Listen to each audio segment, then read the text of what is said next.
सोचिए, अगर आज आपको अपने बच्चे को एडमिशन दो गवर्नमेंट स्कूल में से किसी एक में कराना हो, पहला इंडिया का गवर्नमेंट स्कूल और दूसरा अमेरिका का पब्लिक स्कूल, आप किसे चुनेंगे? शायद ज़्यादातर लोग अमेरिका को चुनेंगे, लेकिन सवाल ये है, आखिर ऐसा क्यों है? क्या भारत के पास पैसे की कमी है या फिर हमारी गवर्नमेंट ने एजुकेशन को कभी इतनी प्रायोरिटी नहीं दी जितनी देनी चाहिए थी? आज इस वीडियो में हम बिना किसी पॉलिटिकल प्रोपेगेंडा के सिर्फ फैक्ट्स और डेटा के आधार पर इस सवाल का जवाब जानेंगे और वीडियो के अंत में मैं आपको बताऊंगा कि आखिर सबसे बड़ी गलती किसकी है। क्या पॉपुलेशन ही सबसे बड़ा कारण है? जब भी गवर्नमेंट स्कूल्स की बात होती है, सबसे पहला जवाब मिलता है इंडिया की पॉपुलेशन बहुत ज़्यादा है।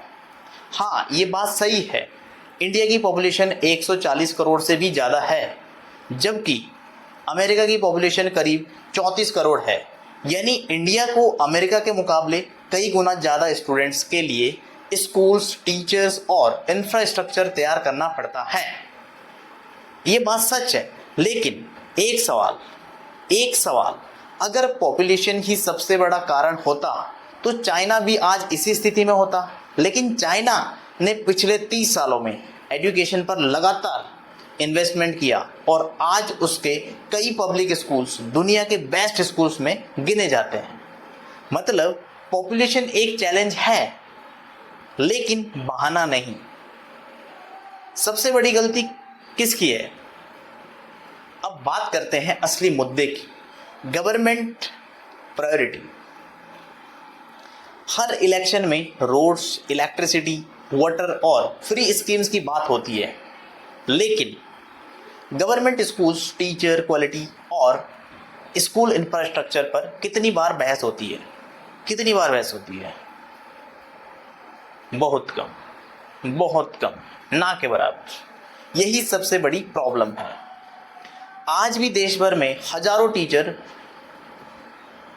जो पोस्ट है इंडिया में, वो खाली पड़ी रहती है। कई स्कूल सिर्फ एक या दो टीचर्स के भरोसे चल रहे हैं।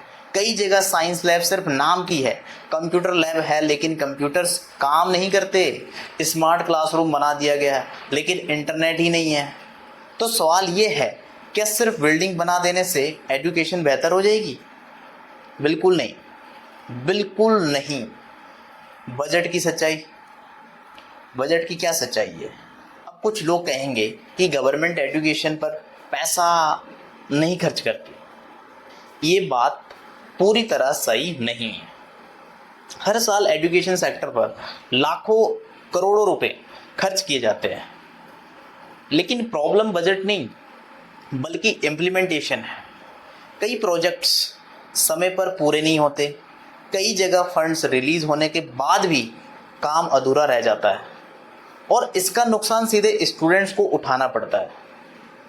अमेरिका क्या अलग करता है जो इंडिया नहीं करता है?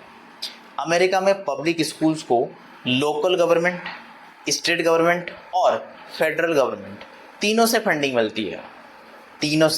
मिलती है। टीचर्स की रेगुलर ट्रेनिंग होती है, स्कूल्स की मॉनिटरिंग होती है।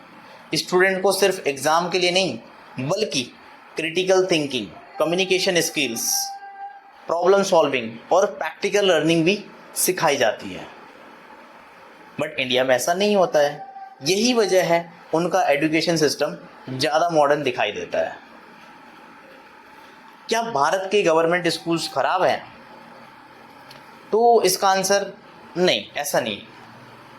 केंद्रीय विद्यालय, जवाहर नवोदय विद्यालय और कई स्टेट गवर्नमेंट के जो स्कूल्स हैं हर साल शानदार रिजल्ट्स देते हैं।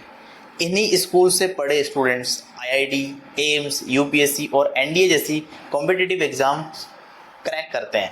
मतलब टैलेंट की कमी नहीं है, ज़रूरत पूरे सिस्टम को मजबूत बनाने की है। तो आखिर इंडिया के गवर्नमेंट स्कूल्स अमेरिका के पब्लिक स्कूल जैसे क्यों नहीं हैं? इसका जवाब सिर्फ एक नहीं, population funding, teacher shortage, infrastructure और सबसे बड़ी बात, एजुकेशन को नेशनल प्रायोरिटी ना बनाना। जब तक हर गवर्नमेंट एजुकेशन को वोट बैंक नहीं बल्कि नेशन बिल्डिंग का सबसे बड़ा आधार नहीं मानेगी, तब तक करोड़ों बच्चों का फ्यूचर प्रभावित होता रहेगा। अब मैं आपसे पूछना चाहता हूँ, अगर आप भारत के एजुकेशन मिनिस्टर होते तो गवर्नमेंट स्कूल्स में सबसे पहला बदलाव क्या करते? कमेंट में अपनी राय जरूर लिखिए। अगर वीडियो पसंद आई हो तो लाइक, शेयर और सब्सक्राइब जरूर कर दीजिएगा। Thanks for watching.